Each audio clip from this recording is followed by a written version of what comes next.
లేచి ప్రతి ముత్తైదు అంబను కాద కవిచేది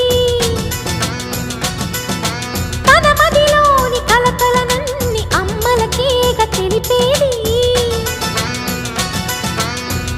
నెలతలే లేకుంటే దేవుడికి నెలవేది భక్తులే రాకుంటే గుడికి ఇక వెలుగేది దయతోటి కుంకుమ పూలు అక్షింతలు మనమంతా ఇవ్వాలి తన తాళి నిలపాలి తాళి కాచి ముత్తైదా ఎల్లమ్మ ఎల్లమ్మ పోదామా ఎల్లమ్మ ముసురు కాచి